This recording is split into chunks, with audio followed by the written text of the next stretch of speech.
Welcome back to the Ice Vision Podcast. I'm your host, Chris Curry, and today we are joined by a special guest, my good buddy, Tyler Rollader. I got the pronunciation on that, right? Yeah, you sure did there, bud. Don't Okay, worry. perfect. Nailed it. Perfect. I was going to ask you before we started and just completely forgot. Tyler has a ton of experience scouting in the hockey world, especially dealing with prospects and such. And he's told me that he knows the Oilers prospect pool like the back of his hand. So that's what we're going to be talking about today, a lot of Oilers prospects. But before we get into that, I'll pass it over to Tyler and he can introduce himself a bit.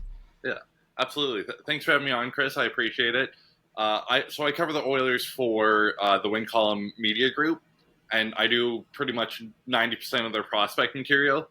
And then in addition, I'm also the director of scouting or director of Central Canadian scouting for an AJHL team. I do some international stuff, and then I'm also a scout with Neutral Zone, covering, helping out with NCAA, OHL, Junior B, U15, U16, U17, U18, and then some WHL and AJHL stuff as well. So, yeah, obviously, I've spent my fair share of time at a rink. Yeah, that's awesome. Love to hear it. And outside of hockey, you're got a bit of a lacrosse focus too, eh? You coach lacrosse, Yeah. if I remember correctly? So I'm the video coach and video coordinator for Junior A, Junior B, youth, and U17 team. Okay. How'd that season go? I know the cross season's probably just finishing up here, eh? Yeah, so we got eliminated in the first round. Unfortunately, we had a really good series with one of the teams from Whitby, but fortunately, we're hosting nationals this year, so we get back at it August 15th or August 16th here, and hopefully we can bring home a Minto Cup for our team and for our city, right? Yeah, that's awesome. That's going to be super exciting. I went to provincials out here a couple of years ago. My brother was playing junior lacrosse, and I saw provincials, and those are just such fun tournaments. I love box lacrosse; like it's one of the best sports to watch. So hopefully the NLL doesn't get locked out this year. Let's hope not. It's honestly, and for a lot of hockey guys, like a lot of the stuff that you learn in lacrosse is so transferable to hockey and vice versa that. If you're looking for something to do during your spare time, just painfully waiting for the NHL season to start, check out some Junior A, Junior B lacrosse in your town. Yeah, Wayne Gretzky always said lacrosse was his sport in the off season, and obviously he's the best of all time. So, anyways, let's get into the meat of this podcast here, and that's the Oilers prospect pool. I know a lot of my listeners are Oilers fans, and of course, like I said, Tyler's the expert on this. Jumping right into probably the top ranked or the second best Oilers prospect right now, and a guy I actually know quite well because I'm a Lightning fan myself, and that's Isaac Howard. Was just recently traded for the Oilers, and me personally as a Lightning fan, I was pretty disappointed with the trade. I understand it because I know Howard's not going to play over any of our wingers on our roster, and he probably should play in the NHL, but regardless, it's still unfortunate for me. I mean, Sam O'Reilly's a decent player, but he's definitely not Isaac Howard, that's for sure. But I'm going to pass it over to you, Tyler. What do you think kind of impact Howard can have in the NHL this season if he comes to the NHL? Yeah, absolutely. So one of the funniest things is I actually didn't even know the trade happened. I got a text from my editor with my Oilers media company saying, "Hey, I don't think O'Reilly is going to be our third line center of the future anymore." And I was like, "What? What do you mean?" And he goes, "Well, we got Howard now." I'm like, nice. So I think that was just starting with the trade. Naturally, I think that was a really good trade for Edmonton. It's very few and far between that you see a contending team get younger and better at the same time, right? And I can't name the last time that I've seen two top prospects get traded to one organization. Yeah, both in Savoy and Howard. But no, with Howard, he's a pure finisher. So one of the things that obviously Edmonton's been looking for so long is for someone to be that finisher alongside McDavid, right? McDavid's going to do his wizardry and set up the plays and do everything that he can to deceive and manipulate the defenders. And Howard's going to be the guy that slams a puck in the back of the net, right? The way that I look at him is his shooting is already NHL caliber, right?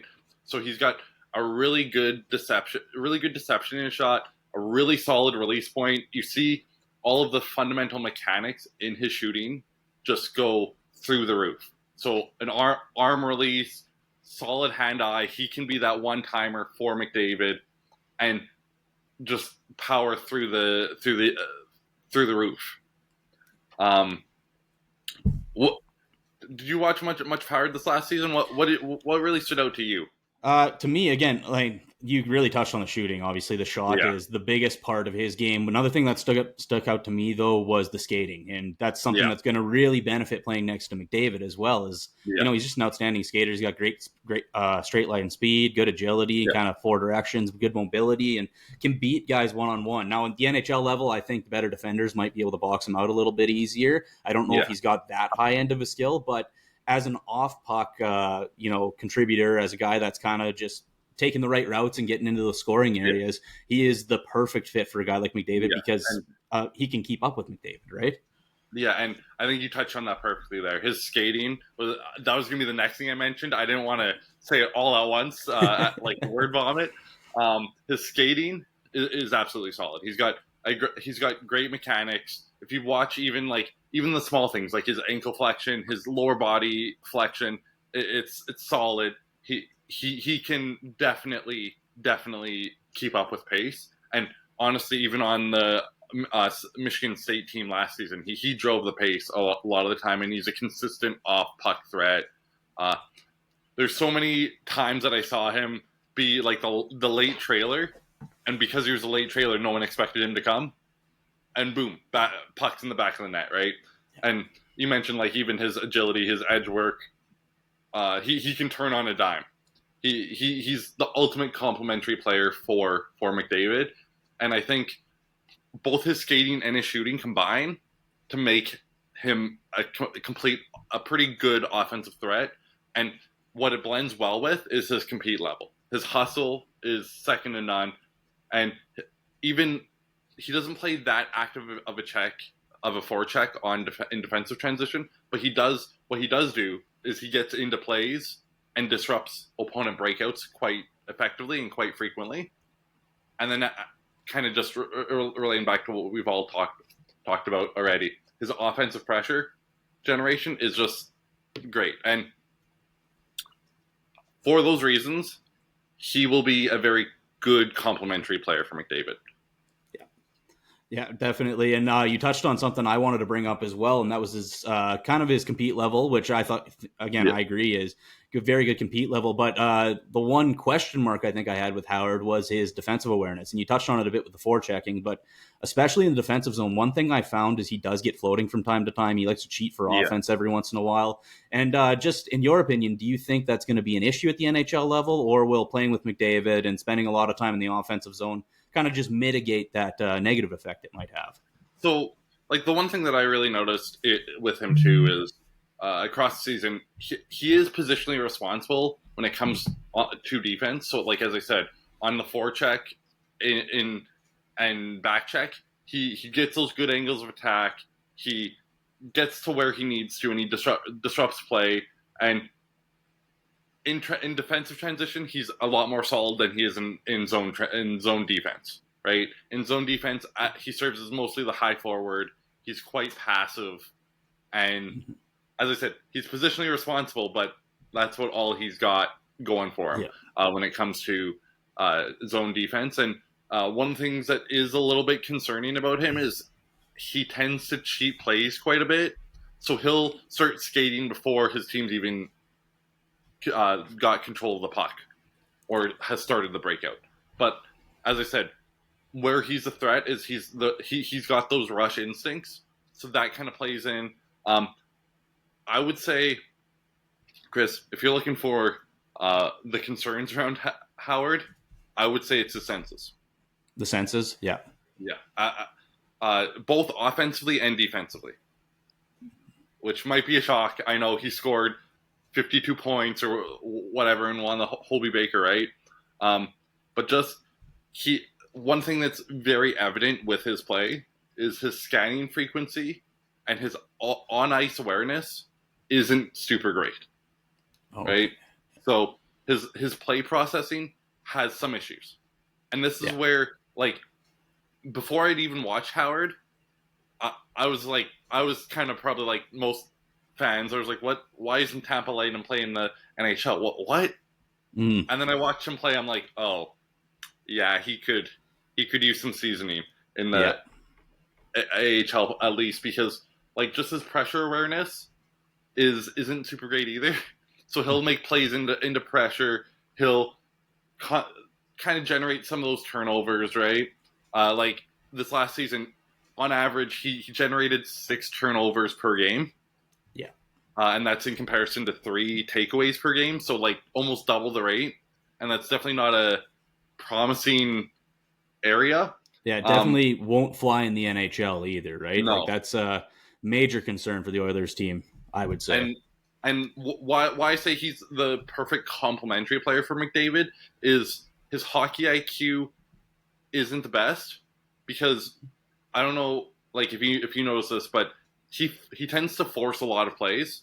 Yeah. So especially in his zone entry in offense, he will, instead of like trying to manipulate lanes or get around defenders, he'll just go straight at them. Yeah. Or he'll think that he can burn them and just go straight past them, right? Obviously, it being the NCAA, it worked sometimes, right? Other times he got caught. As he moves up, that's going to get him caught a lot more.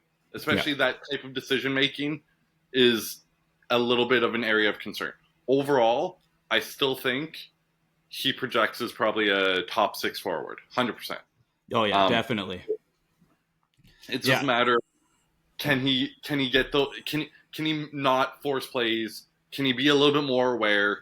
And can he can he just scan more, right? Mm-hmm. Because if you're not scanning, you're not reading the play, you're not processing the play, and that's just one of his bad habits from the NCAA. That I think something like a half a season in the AHL would probably work out. Yeah. But realistically, I don't see him getting that half season in the AHL. I'm assuming, much like most fans, he's going to go straight to the NHL. Yeah, and definitely a couple issues, and I agree with you, especially on the senses and stuff. Like he is very much he's got a lot of skill and a lot of talent, but his game is simple. Really, it's go hard to the net and get those shots from. Even he scores a lot from range, even, which there is maybe some question marks too if he can do that in the NHL, because that's one of the hardest things to do in the NHL is score from range. But obviously the shot is NHL level, and if you have McDavid creating those chances for you, that's a pretty good chance to do that as well. Playing with McDavid in general is going to mask a lot of those issues this season, I think, because hopefully Howard isn't going to have to carry the puck a whole bunch because McDavid's doing it, right? Or even if Howard ends up playing with Draisaitl as well. You know, he's got guys that are going to carry the puck for him, and he can just focus on being that off-puck scorer, which will help quite a bit. But again, he's also 20 years old, and those few things are things that he can work on through the season as well. And if those are the only issues in a top 6 winger, you know, I'd still be pretty happy with that for Edmonton for sure. Yeah, absolutely. And quite frankly, obviously he has some physicality stuff that he needs to grow, but that's just normal stuff for a kid his age. Overall, as I said, I think he's going to be a solid top 6 forward for Edmonton. Especially, I think one of the things that you'll see, if you see him really thrive, it'll be alongside McDavid. Because as we've discussed, McDavid needs to be the creator, and Howard's just such a perfect complementary piece for him. I don't see how they don't play him with McDavid. Yeah. Because he's a power play. He's a power play weapon, and he's a goal scorer, and that's exactly what Edmonton needs on that top line.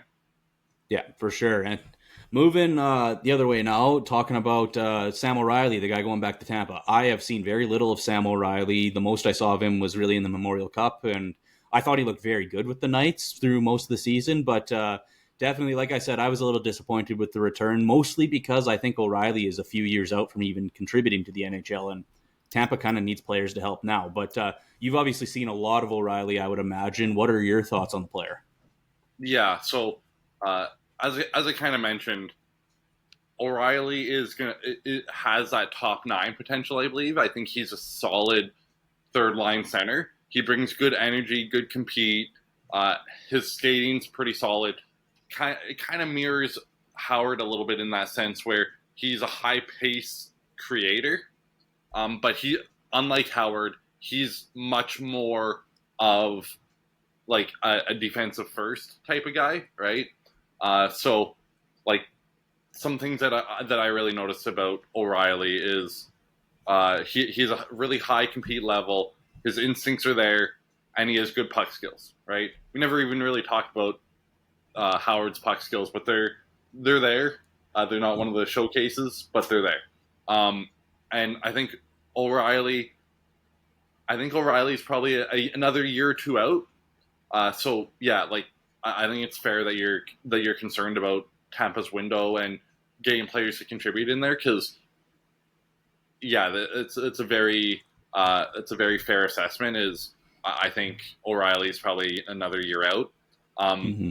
and unlike Howard, O'Reilly has less offensive upside, and he needs to refine his skating a little bit more, which at the OHL level he can get through by because he just has such a high motor and compete and intensity. But that's going to be a little bit more evident at the NHL level, and I think that's why his potential, despite whatever the NHL video games say, is probably around top 9 forward. Yeah. No, and like the thing with O'Reilly too is he is kind of that prototypical lightning prospect, right? You know, the high Yeah. compete, pretty decent IQ kind of forward, but Yeah. definitely just kind of a cap on the offensive ability, which really is fine because Tampa has so many good offensive players for their window right now. But it's just like when you're trading away a guy like Isaac Howard, and this is the thing I keep going back to, you know, you're trading away a guy that's got top 6 potential for a guy that's got top 9 potential. And it's just like, Yeah. to me, that seems like poor asset management. And it's just been frustrating to see over the last couple of years with Tampa. And my big thing with O'Reilly, too, is I don't even know if he plays with Tampa. I could very well see a scenario at the trade deadline this year where Tampa's looking to get a little better and O'Reilly's on the way out and we don't even see that benefit, which in that case, that may be the best use of him, right? I could Yeah. definitely see that. Yeah, and I think you're 100% fair with saying that because that sounds like a very Tampa move to make. Yeah. Right? Like, seeing like some third line guy who's already kind of on his way out the door, trade him for him, get an upgrade for middle six, and boom, right? Yeah. But yeah, no. Ironically, I watched a lot of O'Reilly this last season because both him and then another fellow Oilers prospect, William Nickel, both played for the Knights. So Yeah.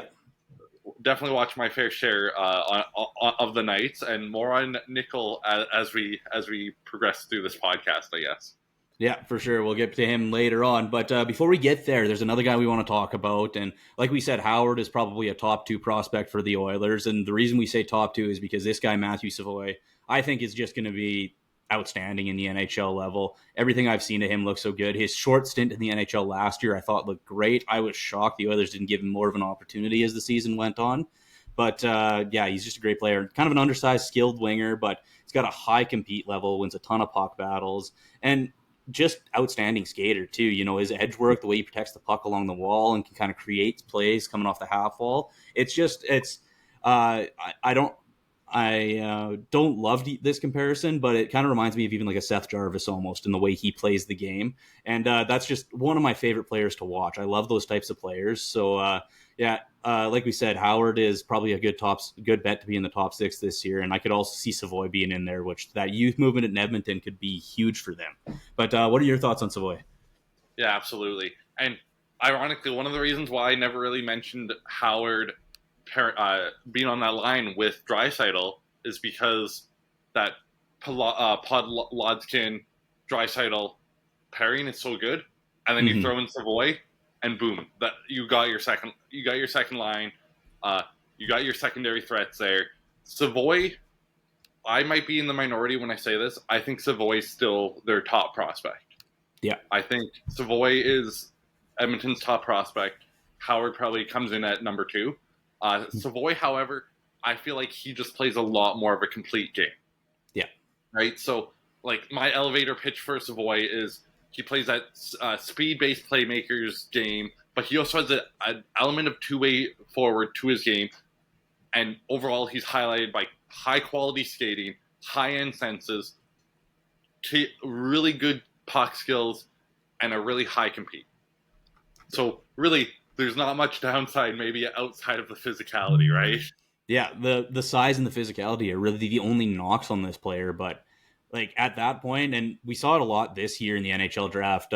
Like Victor Eklund is one of my favorite players in the draft this year, and he plays a very similar game to Savoy too. Actually, I find is going to be an outstanding player, but he's that 1 inch below 6 feet, and then he fell in the draft for some reason, right? And it'll be interesting to see how much the Oilers want to utilize Savoy if they're going to see the size as that much of a concern, or if they'll give him that opportunity. Because, like I said, I think he'll be an outstanding top six player. Like you said, playing with Draisaitl, he'll be great, I think. My one question, though, is I know Savoy this past season actually spent some time at center. Do you see a future where Savoy maybe slides into a third line center role, or would you rather see him on the wing? I would rather see him on the wing.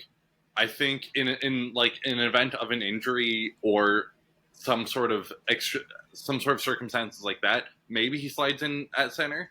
But I think, especially at the NHL, he would just be a lot more effective on the wing, mainly because he's going to be a younger guy coming into a obviously a contender, a very experienced team. And if you're a winger, you generally have less responsibilities. Yeah. So it's less pressure on the kid to perform and to compete and to not compete, but like produce, right? Yeah. So I think he finds his success for this upcoming season at the wing, and once again, he very much complements Draisaitl quite well because Savoy is such a dynamic skater. He's another guy like Howard that's going to push the pace through just speed, right? He's got that smooth stride. He's got rapid stride recovery, agility, and very quick acceleration. I remember when I was watching him in the WHL back a couple of years ago, I was commenting to other scouts. I was like, his gliding is faster than some of these WHL skaters at full speed. Yeah. Right. So it's one of those things where I think just that combined his high pace, his high speed, and his good skating mechanics really complement his senses because he's got a really high hockey IQ. Yeah. And really good instincts, really good awareness. Like Howard, he's another very high quality rush threat. And it just comes from good awareness, good play anticipation, high speed processing, and just generally good offensive instincts. Like in Bakersfield this last year at the pro level, he generated about 2 chances per game. Right? Yeah. You don't see first year guys do that a whole lot. And not to mention he has that creativity that just makes him very unpredictable and is super beneficial for both the Oilers and the Condors.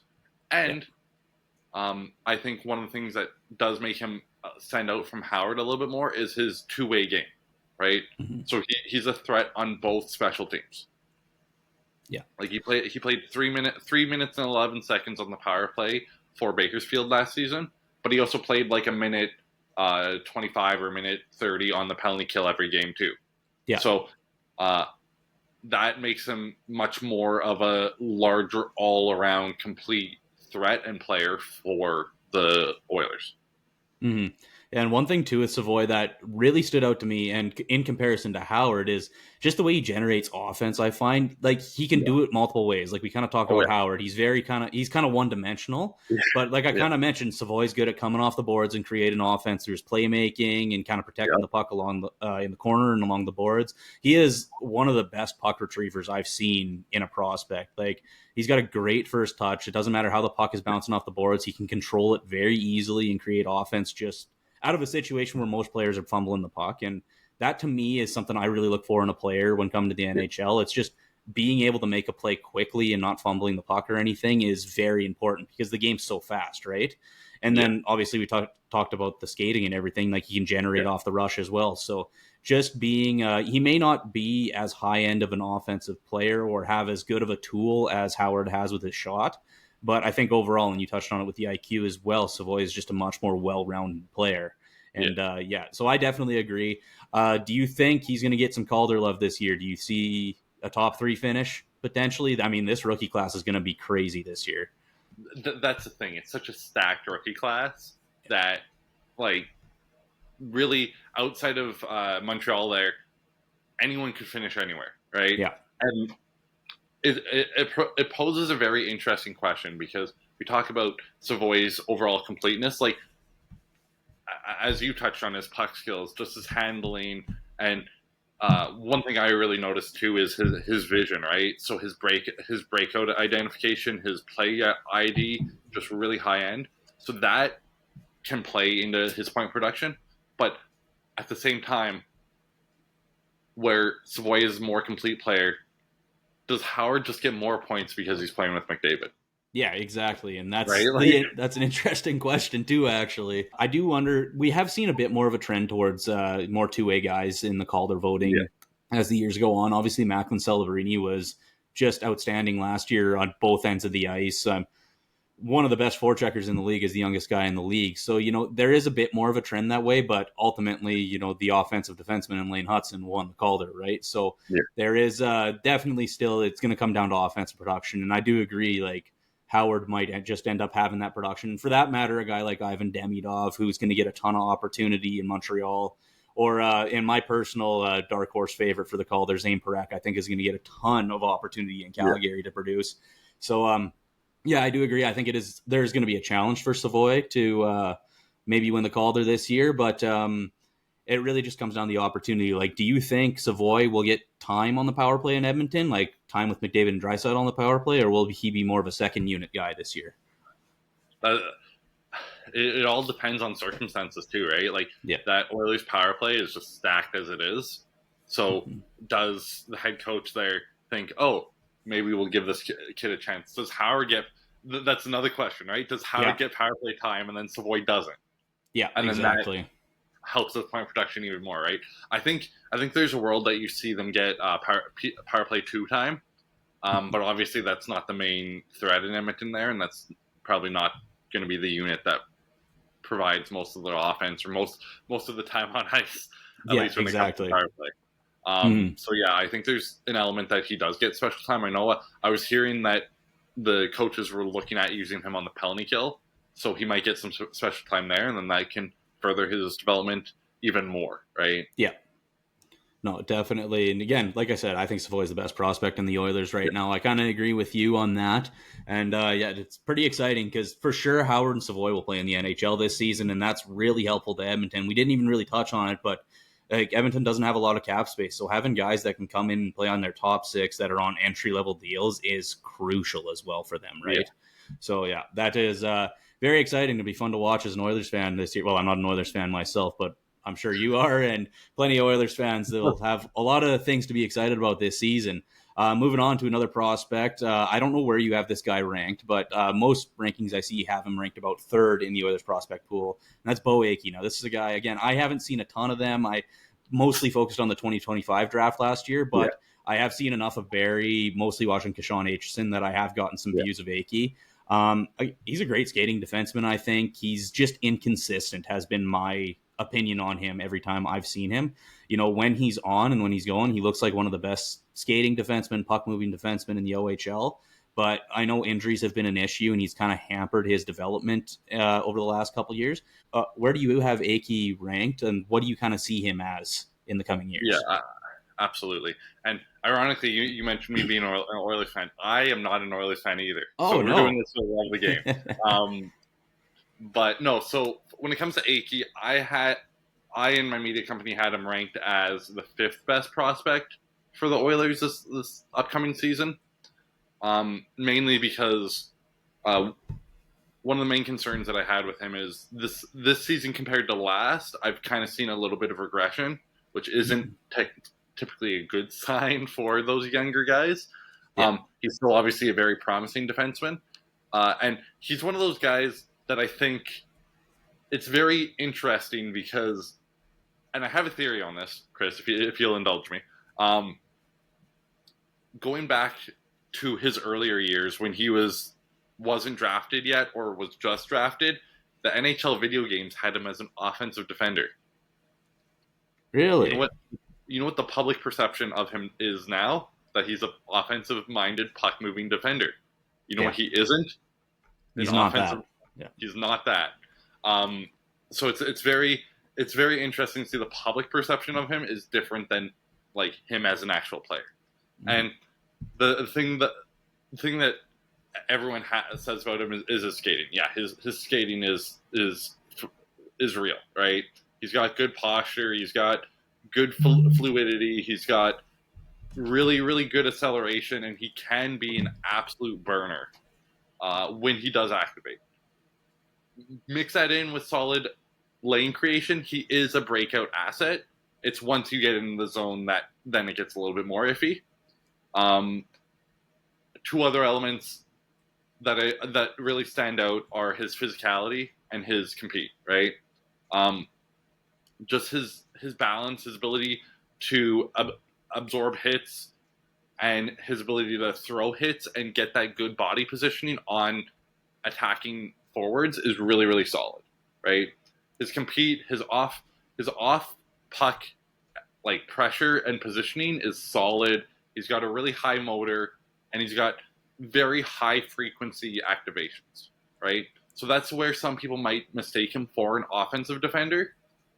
But I think part of it is he has these high frequency activations because he knows that his offensive play is something that he needs to improve on, right? Yeah. And what's one way to improve that offensive play? Just do it. Get those activations, right?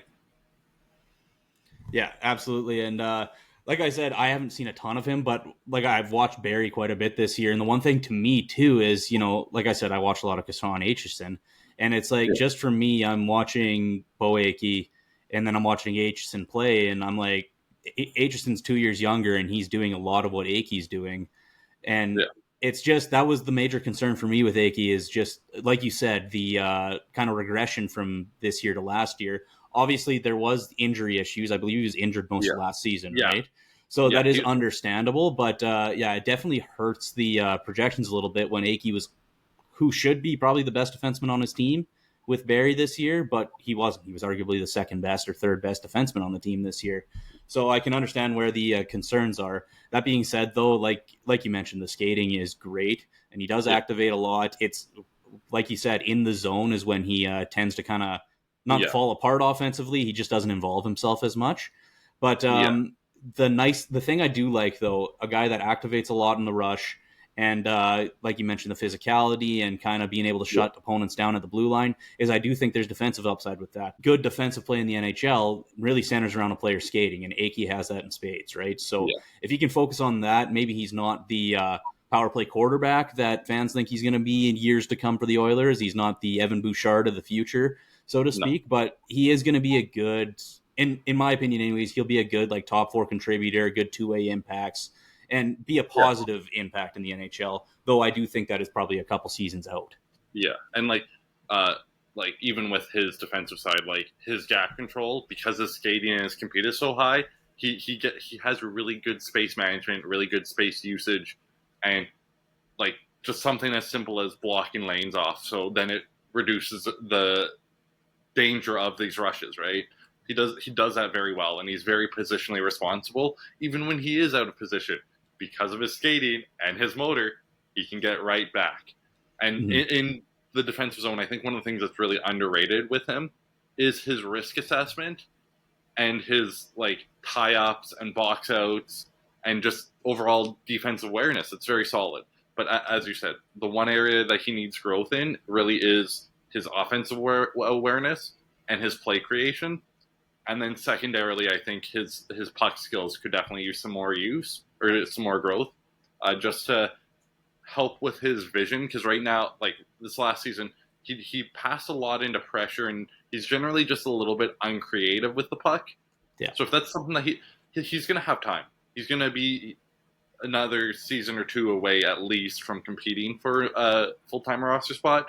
So those are 2 seasons to really refine your game more with Bakersfield, right? Yeah, definitely. And then the next player, and this is, now we're getting into some players that I haven't seen as much. Maxim Beryozkin, who I very seldom get to view the Russian league, so I haven't got to see a ton of him outside of the highlights. But what I have seen, I do really like from this player. Very skilled, big-bodied winger that's got some good finishing ability. Obviously, I think he's signed in the KHL for another year, so he won't be coming over this season. But where do you see Beryozkin ending up in the future? Do you see him coming to Edmonton and having an impact? So I have a theory. I was thinking about this the other night.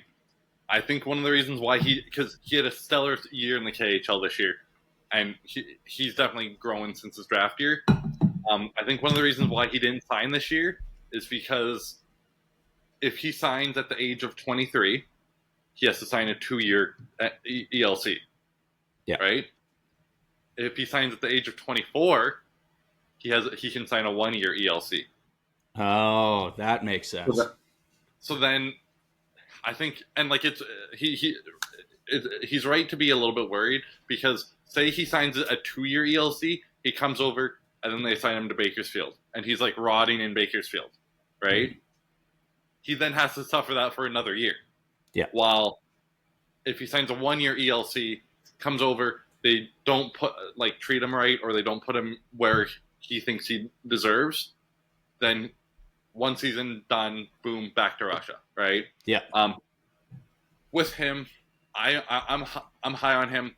I had him ranked as the 3rd best prospect in the Oilers prospect pool, not because of potential, but because he's NHL ready right now, and I think he adds more to the bottom 6 than some of the other contributors in that bottom 6 that we saw these last couple seasons, right? So the things that I have highlighted for him is he has unreal puck skills, right? So he has a 6'4" frame, and his puck protection is just really, really good, and his handling is solid. He gets those zone entries. He gets that offensive pressure started, and then he has really smooth passing, right? Because he has good vision, those passes often relay into scoring chances. Now you mix that with his 6'4" frame, a high compete, and really good physicality. What do you get? A solid power forward, right? And just his motor, and I know I mentioned motor for a lot of these guys, but that tends to be what Edmonton likes, I guess. His motor, and he brings a lot of energy, a lot of good hustle, a lot of pressure, and then physicality, just his frame really helps his puck protection mechanics, really helps his hitting. He exerts a lot of physical pressure and gets to those gritty areas. He's a solid net front presence, kind of like a discount Zach Hyman in a way. Yeah, and I really like this. Like I said, I liked what I saw just from the few highlights I got to see. Because again, I have no idea where I would go to watch KHL games, honestly. Like, and between the major junior leagues and the NHL and the NCAA, I don't have time to watch KHL hockey too. But the few things I have seen, the one thing I would say that's not even necessarily a weakness, but just more of a question mark for me is the skating, which I do think like his mechanics are fine and he's good. He's strong on his skates. He's got decent edge work. He just really lacks that next gear. Like he doesn't have that break pull away speed that you see a lot of high end offensive players have in the NHL. And the big thing is just either can he improve in that area, or is the IQ there enough to maybe get him to another level as an offensive player? Because you don't necessarily need to be the best skater to be a high end offensive player, but you need to have like a good idea of, your off puck routes and stuff like that. Does he have that, or is he more of a bottom 6, middle 6 type of player going into the future?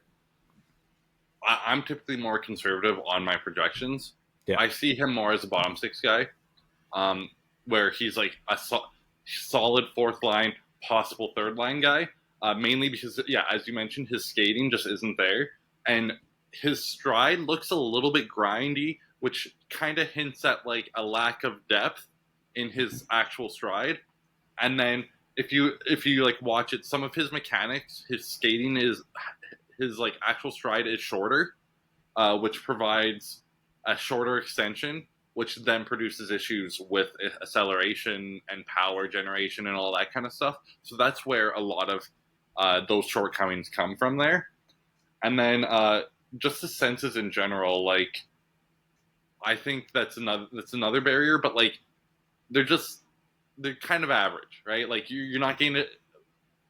I think it would be unfair to think that he's like a dynamic offensive creator here, because he's not that. He's a very serviceable, very solid, like bottom 6 power forward.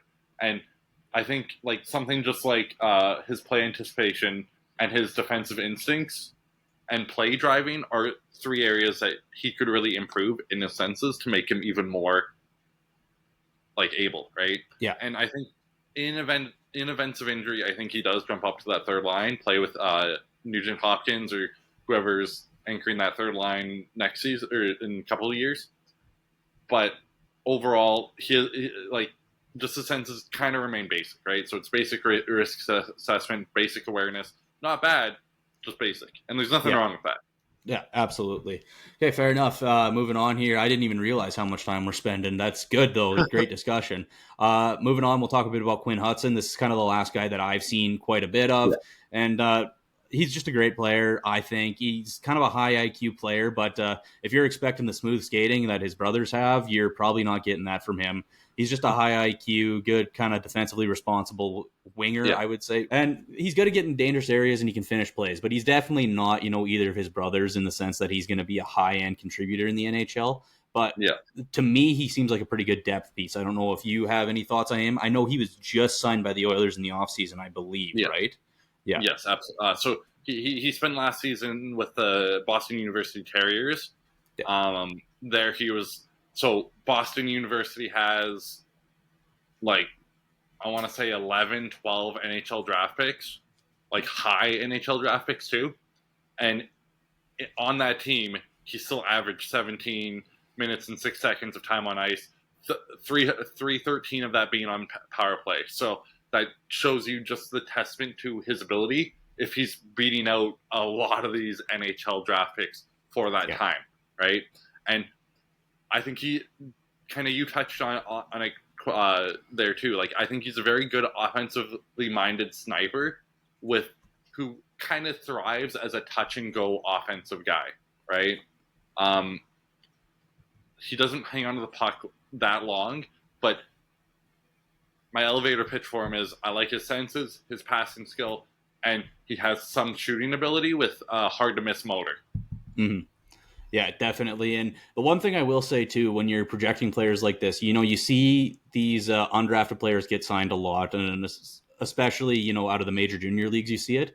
The one nice thing with a guy like Quinn Hudson is instead of coming out of dominating the QMJHL as a 20-year-old, he was very good in the NCAA, and that's typically closer to the NHL in terms of just overall competition and everything. So I think that actually helps projections a bit. Like I said, I see him as like at absolute best a middle six contributor, but probably closer to just bottom six. Can chip in offensively and stuff, and just remain kind of that defensively responsible player. But just the fact that he was very good in the NCAA this season, to me, is a very good sign, because that just shows more NHL readiness than you see from a lot of other guys. Absolutely. And the Oilers have a tendency of doing this, especially, or just contenders in general. When you're short on draft capital, you want to be able to sign guys that are maybe a little bit further along in their development cycle, who will then reach the NHL quicker, even if it does mean it comes at the cost of, say, potential, right? Like, as we talk about, like, this guy's Hudson, as much as we both love him, he's probably a bottom six guy, right? Yeah. Perfect example of that is one of my favorite Lightning players of all time, Yanni Gourde, right? Signed out of the QMJHL as an undrafted, and then was an anchor for that third line. And I mean, Hudson may not be the next Yanni Gourde, but if he can have that kind of impact, they didn't even have to waste a draft pick on him, right? Which is very good value, right? Yeah, absolutely. And like you see a lot of scouts either at like U Sports or NCAA games for this exact reason, right? Like, you don't have to spend a draft pick on these guys. If they're worth a flyer, you take the flyer on them. But yeah, no, like Hudson, I think just he's a little bit more of a finisher. I think one other guy that really competes or really is comparable to Hudson, who the Oilers also have. I don't know why I almost said the Flames there. The Oilers also have is the Finnish sniper, Robbie Järventie. I think those two guys are very interchangeable. I think they would serve the same purpose in that lineup because they're both like offensive-minded shooters with quality scoring instincts, albeit in different ways, right? Hudson's more of a thinker. Järventie is more of a play driver, rush guy, right? Yeah. Hudson's more of a in zone, slow and methodical setup plays type guy. But those are two guys who are both almost NHL ready, as long as Yarventi can come back from his injury. Yeah. And I think those are two guys that you'll see in the Oilers lineup very soon. Mm. One thing about Yarventi too, and like full disclosure, I haven't really seen much of him. Like you said, he only played like 2 games last season or something, Yeah. right? Like he barely played last season. Don't worry about it. Yeah, but one thing I had read about him, and this isn't my own thought, but what I had read about him is that he actually showed some pretty good chemistry with Matthew Savoy. And I don't know if you saw that as well in your viewings and the brief time that they played together last season. But that is another thing, just good to see like 2 prospects that could be in the league very shortly showing some good chemistry together. And that's something that even Canada at the summer showcase here, they're trying to build that chemistry with those players, right? Because every team and their mom knows that if you have chemistry, you produce more. So if they can find that at the AHL level before they even make the jump, then even better. Yeah, for sure. I'm going to pass it over to you to talk about the next couple guys because you gave us a list, and we don't have to talk about all of them. Talk about some of your favorites, and I'll jump in here or there if I know anything about them. But definitely, these are your guys now. I haven't seen some of these players, so go to town. Whoever you want to talk about. So I know we're running a little bit long here, so I'll keep it short on most of these guys.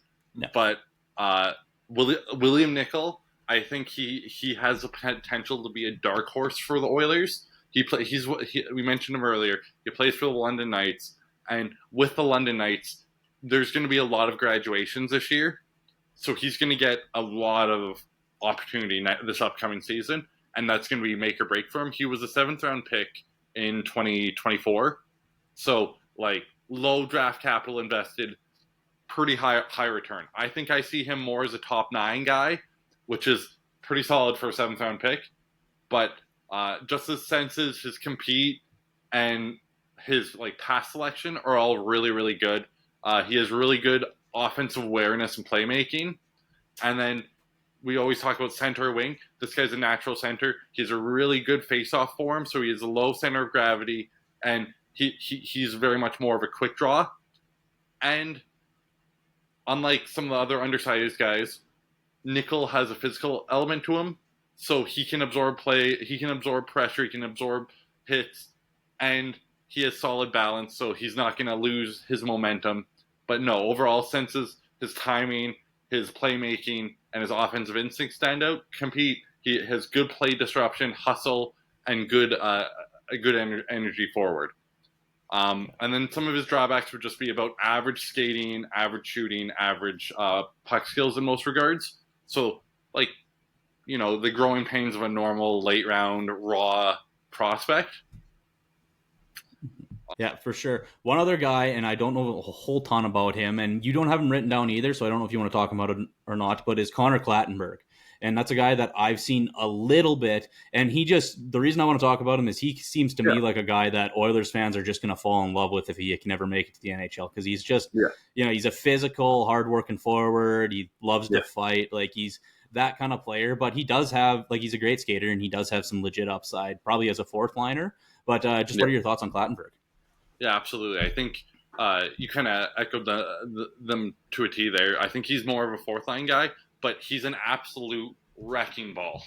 Yeah. So he's gonna run over kids, and for that reason, I think he could really thrive as like a 4th line kind of gritty grinder power forward who just goes out there and makes life hard on the opposing team. As you said, upside isn't a lot. He's one of the guys that's going to be making the jump to the Condors, I believe, this upcoming season. So we'll see how he performs and take it from there. I think that's probably this time next year type of discussion to see if he's starting to reach that NHL potential. Yeah, for sure. Okay, is there anybody else you want to talk about here with the Oilers prospects? I can. So I'll briefly say this. Paul Fisher, you guys got from St. Louis. I think he's a solid shutdown defensive orientated defender who has good physicality, puck skills, and senses. And one of the big knacks on him was his offensive upside, but with the University of Notre Dame and the NCAA, he's really starting to figure that side out. So he's a very intriguing prospect. And then for actual prospects from this last upcoming draft, I think I've always been a big fan of Tommy Lafreniere. When I covered the WHL back in December, and I liked him more than I liked his teammate Nathan Bame, who actually went ahead of him in the draft. Okay. With that, let's just move on to one other thing, and this has been a constant discussion with me and you for the last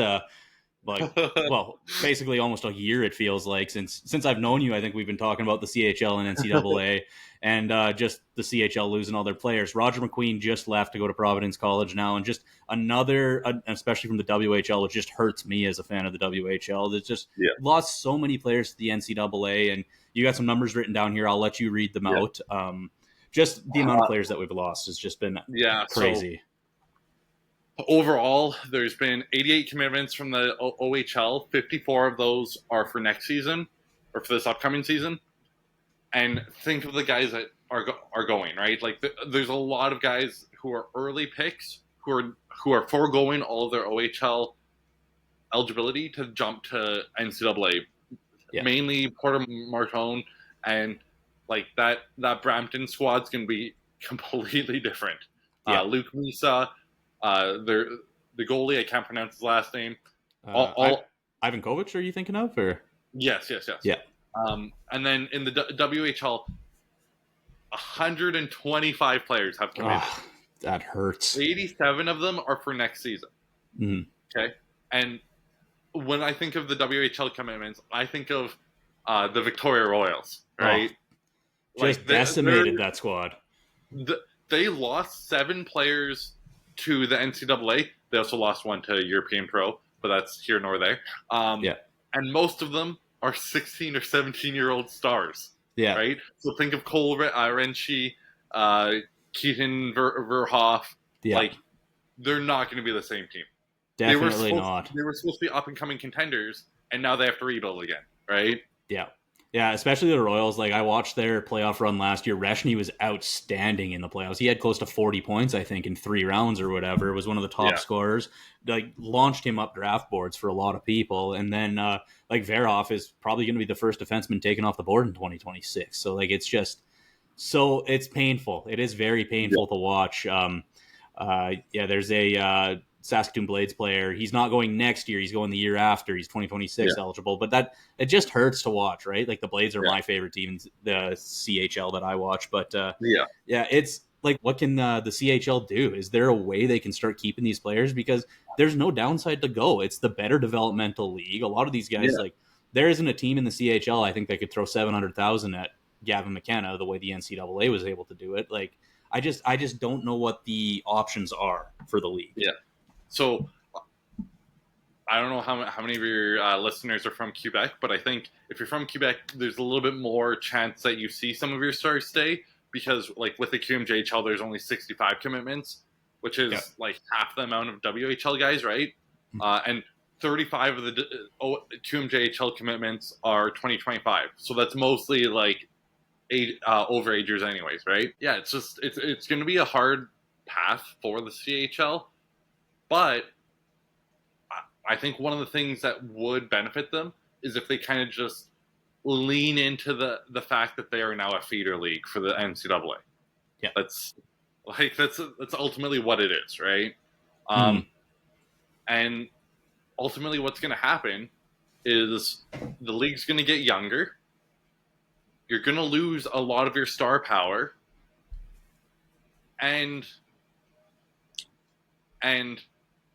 I know Canadian hockey fans aren't going to be a fan of me when I say this, but it's now the second tier, right? Yeah. So it goes CHL and now NCAA. And I don't think I would be very surprised if a guy like Landon DuPont or Maddox Schultz doesn't go NCAA after they become after they finish school. I think, matter of fact, you're going to see a lot of guys finish school early now, just so that they can then make the NCAA jump sooner. Yeah, if they have interest for that, right? Yeah, definitely. And that'd be unfortunate to see for DuPont because he's such a fun player to watch. But he had 60 points this season as a 15-year-old. Like, he's going to dominate the league next year. There's nothing for him to do his draft season in the WHL. It's just so unfortunate, right? Yeah. Well, and like, ironically, I was talking to an NHL GM back in December, and he told me, like, at the end of the day, the CHL getting younger is actually probably good for us. Like, good for NHL teams. Because when they go to these games, since the roster is so much younger, that means the guys that they're going to see are a lot more plentiful. And then they're able to see that progression from CHL to NCAA before they then make that NHL jump. Yeah. Right? And ironically, when it comes to roster management, I was talking to another WHL general manager, and the way he phrased it to me is, I'm now getting a lot more guys than I thought I was going to get, or I'm getting a lot of guys that I never thought I could get, but then now I'm losing a lot of guys that I never thought I was going to lose early. Yeah. Right? So, like, in the CHL drafts, we're seeing record numbers of Americans being selected because now there's no fear of them not reporting. Yeah, what's the downside? You go and play a year or two of NCAA or of CHL hockey, and then you go to the NCAA. Yeah, exactly. Which is an interesting point, too, because how much is that going to hurt the USHL? Because obviously going to Canada is probably the best path, but is the USHL going to start losing a significant amount of players? And is that quality going to drop off? Like, just the trickle-down effect that this has had on all the other leagues. I know the BCHL is struggling right now with the amount of players they lost, and they just left Hockey Canada, too. Like, so imagine picking a worse time to do that, right? Yeah. I think the BCHL is very much in a hard place now because they've burned all the bridges, and now there's it's the equivalent of like having a wildfire and you don't have a ladder on any helicopter to get out of, right? Yeah. Right. Yeah. So like they're kind of in a very sticky situation now, and yeah, I think the CHL NCAA rule change impacts 3 leagues, or 3 leagues the most, okay? I think it impacts Junior A, so be it the BCHL, AJ, SJ, and then USHL, just because now they're going to be drafting, now NCAA are going to be drafting a lot less from that pool of players, right? Because why are you going to go and get a second-line guy with like Muskie on when you can go and get the top line guy from the Saskatoon Blades? Exactly, right? And then like the AJHL, SJHL, OJHL, all those teams, they were kind of already like second tier. Now they're third tier, right? So now players have CHL and NCAA opportunities above those guys. So there's not as much enticement to get players there, right? And one thing that we haven't really talked about is the hurt that it's going to cause on the ECHL and Canadian college hockey. Yeah. Right? Yeah, U Sports especially is going to have a massive, massive hurt from this, right? Yeah. So, like, because a lot of U Sports teams just posted their commitments for this upcoming season, and I was taking a look at those the other day, and like, there's guys that never would have even had a chance at U Sports hockey that are now like prime candidates. Yeah. For U Sports hockey, mainly because like even U Sports hockey wasn't going after like the bottom pairing defenders or like the middle 6 guys, but now they have to.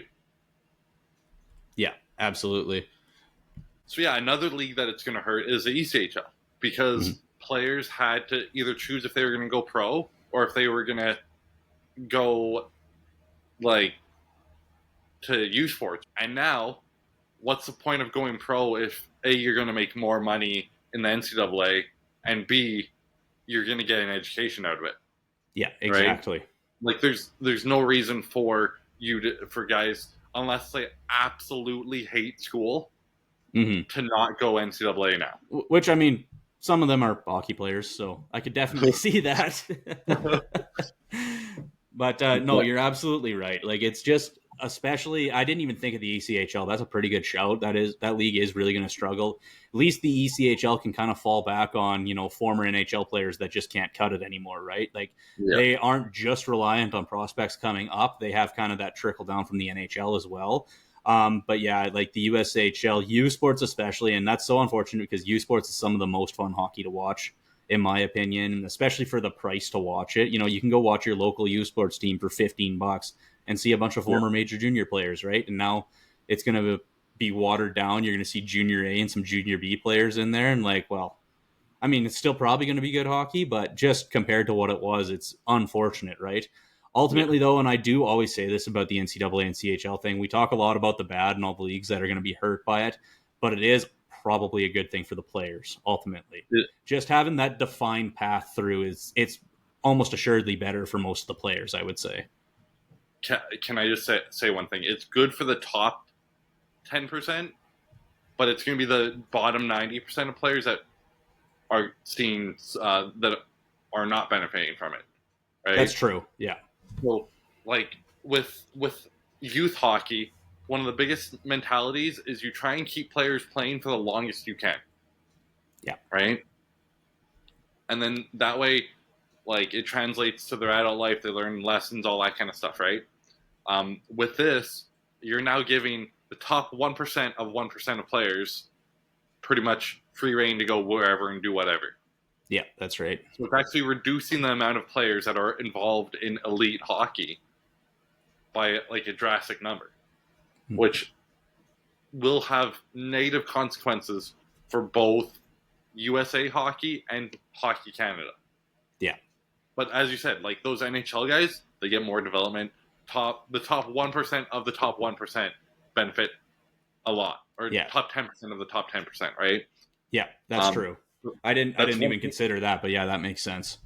So that's one thing that you really have to weigh is like, because there's going to be a lot of guys who quit hockey earlier now because you had a junior A career, but no one offered you because their rosters were all taken up by CHL guys or maybe USHL guys. So, there's nowhere to go. I guess I'll quit hockey altogether.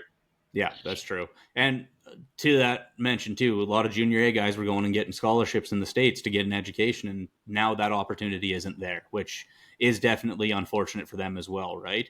Maybe there is a universe where junior A hockey can work out a deal maybe with U Sports in the same way the CHL kind of had a deal with U Sports, play a number of years and you get your school paid for.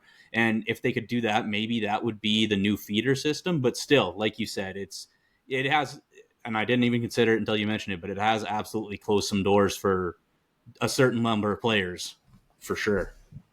And like I think one thing that we'll see in the future is U Sports programs will then be feeder schools for the NCAA. Yeah, I could definitely see that. So like even this past season, we saw a large portion of like University of Alberta, UNB players just commit to NCAA schools or transfer to NCAA schools because now they can, right? Yeah. So I don't know how closely you follow U Sports hockey, but there's not going to be necessarily any more dynasties of UNB men's hockey anymore, right? Yeah. Because it evens the playing field for Canadian college hockey quite drastically now because you're all going after the same guys. Yeah, and which you all have the same level. That's probably a good thing, evening the playing field. But I absolutely agree. Mm-hmm. Anyways, with that, we are going a little bit over time here, so I think we'll call her there. Thank you for coming on, Tyler. That was a great discussion, and I would love to have you on again. I'll definitely keep in touch for that. Yeah. Before we go, where can the people find you if they want to, reach out to you or just read some of your stuff or anything like that? Plug yourself a little bit here. Yeah, absolutely. So you can follow me on Instagram at Tyler J. Rolliter. It'll have a picture of me in a dress shirt walking down a hallway. And then you can read any of my stuff on the two websites, mainly the Win column for my Calgary Flames stuff, and then the Oil Rig for my Edmonton Oilers stuff. And on there, I have full prospect breakdowns on the top 10 prospects in the Oilers system. I do weekly updates during the season, so you can catch all of your favorite prospects and how they perform that season that week. And Yeah, it's been a pleasure. I appreciate the opportunity to come on, and definitely stay in touch and let me know. Yeah, for sure. Okay, and with that, thank you guys all for listening to this episode of the Ice Vision podcast. We'll see you all in the next episode.